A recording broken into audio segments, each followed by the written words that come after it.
Bismillahirrahmanirrahim. Assalamualaikum warahmatullahi wabarakatuh.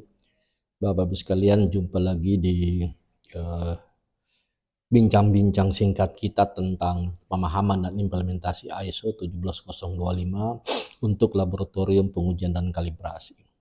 Nah, Bapak-Ibu sekalian, beberapa video yang lalu kita telah bincang-bincang singkat tentang klausul 8, yaitu tentang persyaratan manajemen. Mulai dari klausul 8.2 tentang dokumentasi sistem manajemen mutu, kemudian 8.3 tentang pengendalian dokumen.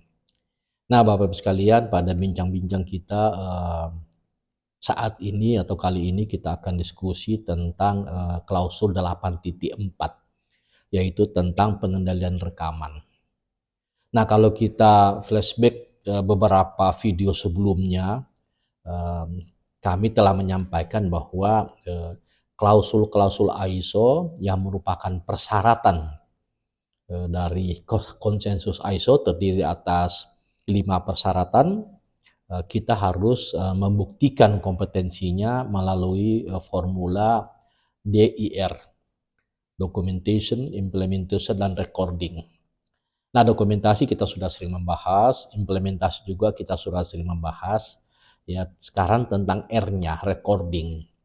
Recording itu filosofinya adalah traceability, ketertelusuran secara visual. Apapun yang kita lakukan atau yang kita kerjakan di bawah payung ISO 17025 harus bisa dibuktikan secara visual. Nah, pembuktian secara visual ini secara fisik ada dua macam. Jika fisiknya berupa buku, maka pembuktian ini dikenal dengan nama laporan.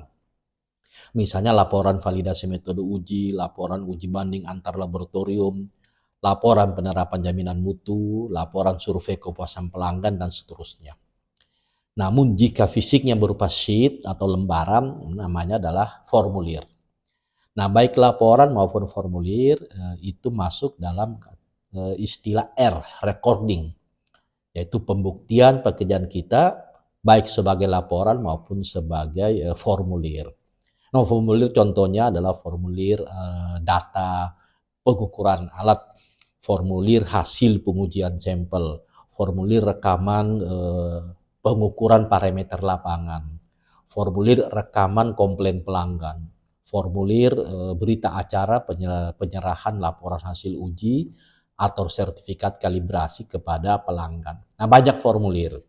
Nah, secara lengkap ada sekitar 84 formulir, di mana formulir-formulir ini sudah mewakili klausul 4, klausul 5, klausul 6, klausul 7, dan klausul 8. Jadi setiap persyaratan ISO kita siapkan formulirnya.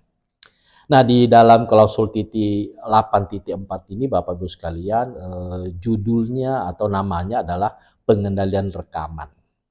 Nah, Bapak Ibu sekalian, rekaman ini merupakan bisa saja kita katakan sebagai akhir pekerjaan kita. Kemudian kita buktikan atau kita tunjukkan secara visual baik kepada pelanggan maupun kepada tim asesorkan, atau kita buktikan secara internal. Nah, Bapak Ibu sekalian, di dalam klausul 8.4 ini tentang pengendalian rekaman ada 16 yang perlu kita perhatikan. Dan sekali lagi, di dalam klausul 8.4 ini tentang pengendalian rekaman atau control of record ada 16 yang perlu kita perhatikan.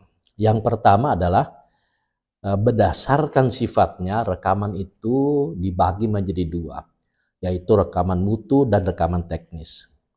Yang kedua, berdasarkan fisiknya rekaman itu terdiri atas hard copy dan soft copy.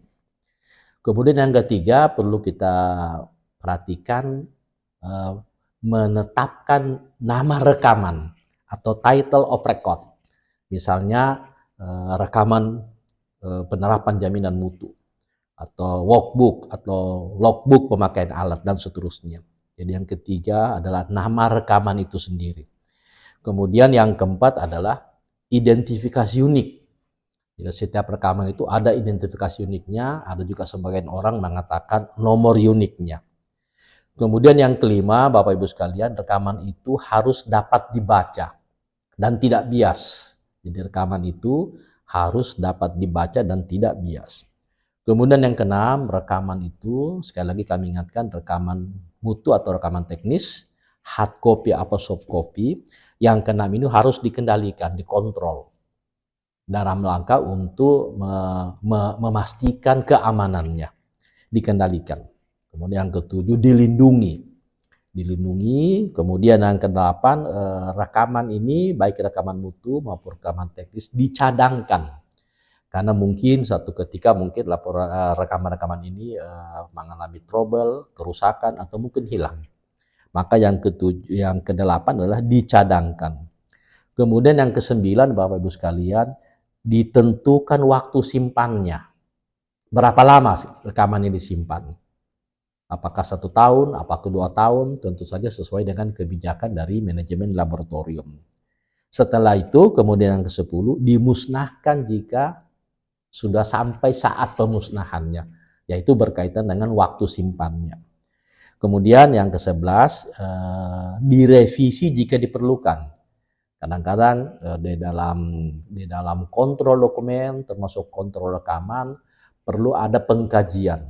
Apakah rekaman ini termasuk dokumen ini perlu direvisi atau tidak. Jadi yang ke-11 adalah direvisi jika perlu. Kemudian yang ke-12, Bapak Ibu sekalian, adalah tuliskan revisi keberapa jika telah direvisi. Revisi keberapa, tanggal berapa, dan tanggal terbitannya. Kemudian yang ke-13, kapan disahkan. Jadi rekaman itu harus disahkan tanggal berapa. Kemudian yang ke-14, Bapak Ibu sekalian, halaman awal dan akhir harus kita cantumkan dalam rekaman itu.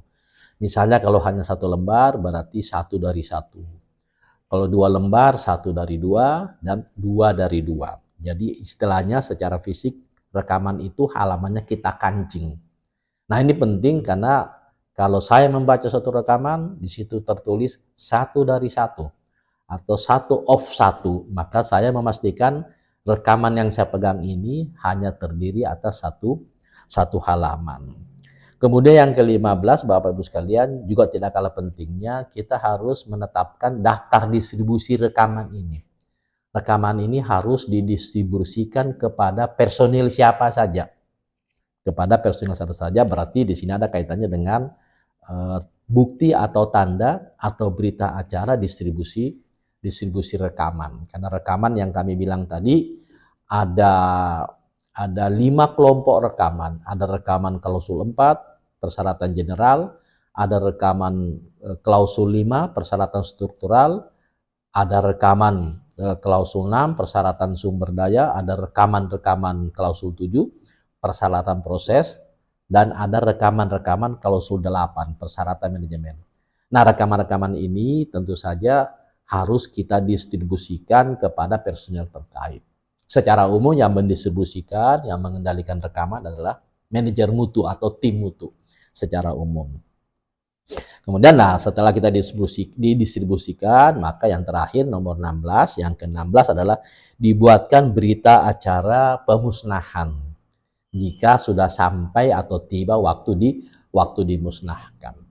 Nah, Bapak Ibu sekalian, ini bincang-bincang singkat kita tentang klausul 8.4, yaitu tentang kontrol rekod. Jadi pengendalian rekaman.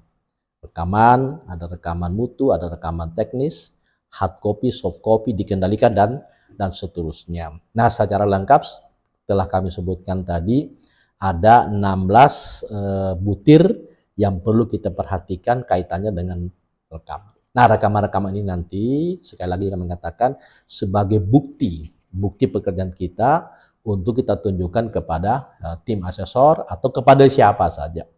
Makanya ada istilah di dalam asesmen itu, show me your document, show me your documentation, show me your implementation, show me your recording. Itu pertanyaan-pertanyaan standar di dalam membuktikan kompetensi laboratorium. Tunjukkan kepada saya tentang dokumen-dokumen Anda. Tunjukkan kepada saya tentang semua implementasi Anda.